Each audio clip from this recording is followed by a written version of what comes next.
এখানে আমি ফুলকপি দিয়ে আলু দিয়ে পালং শাক দিয়ে আর মাছ দিয়ে রান্না করব আর সিম ভাজি করব। তো সেগুলো আমি সব কুচে ধুয়ে রেডি করে নিচ্ছি। তো কিভাবে রান্না করি আমার সাথে থেকে শুরু থেকে শেষ পর্যন্ত আপনারা দেখতে থাকুন। আসসালামু আলাইকুম বন্ধুরা, দূরের এবং কাছের, দেশে এবং দেশের বাইরে যে যেখানে আছেন, আশা করি আল্লাহর রহমতে আপনারা সবাই ভালো আছেন।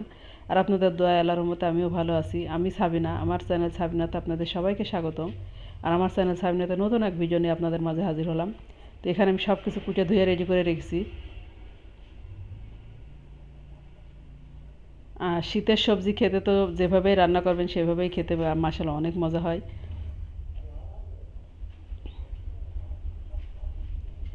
আর প্রথমে আমি সিমটা দুই চুলায় রান্না করব, কারণ দুই চুলায় না রান্না করলে তাড়াতাড়ি হবে না। তো আমি এক চুলায় সিম বসাই দিলাম। আর রসুন দিলাম কয় কোয়া মতো, আর পেঁয়াজ দিয়েছি। আর ইয়ে দিব, কাঁচামরিচ দিব, দিয়ে লবণ হলুদ দিয়ে আমি সিদ্ধ দিয়ে দিব।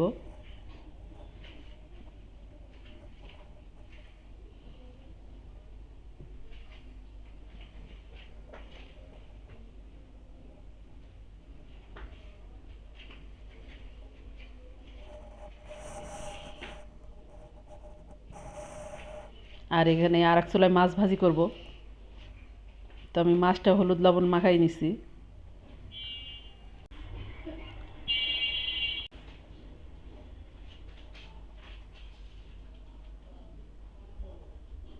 আমি মাছটা ভেজে নিচ্ছি।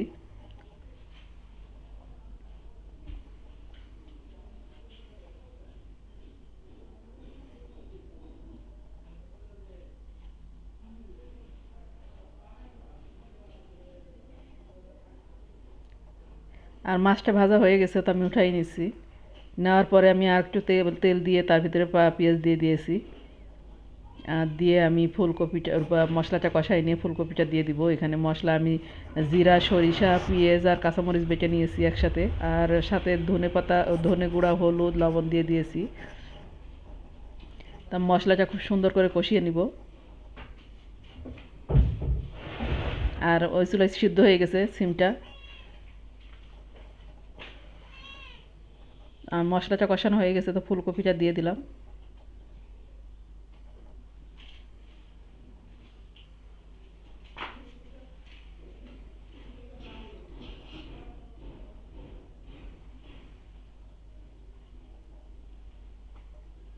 আর কষানোর জন্য অল্প একটু পানি দিয়ে দিলাম, দিয়ে আমি কষিয়ে নিব।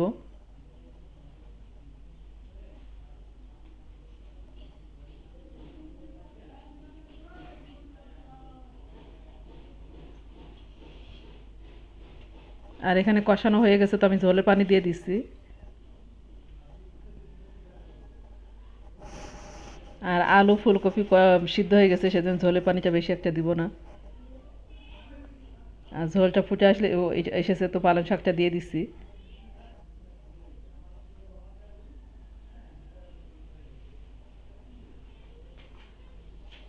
আর আমি সাথে মাছটাও দিয়ে দিব।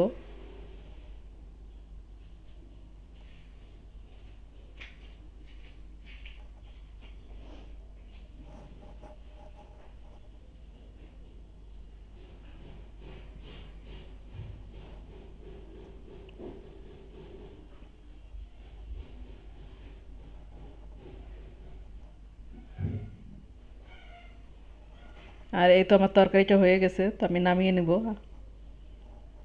আর কালারটা যেমন সুন্দর হয়েছে দেখতে, খেতেও মাসাল্লাহ অনেক মজা হয়েছে। আপনারা চাইলে এইভাবে আমার টিপসটা ফলো করে বাড়িতে রান্না করে খেয়ে দেখতে পারেন।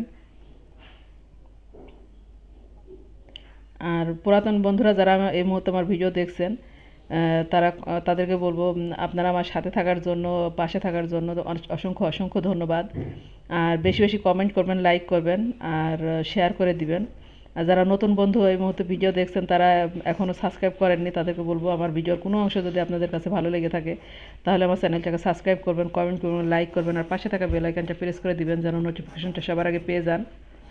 আপনাদের আপনাদের ছোট্ট একটা লাইক আমার ভিডিওটাকে সবার মাঝে শেয়ার করে দিতে সাহায্য করবেন।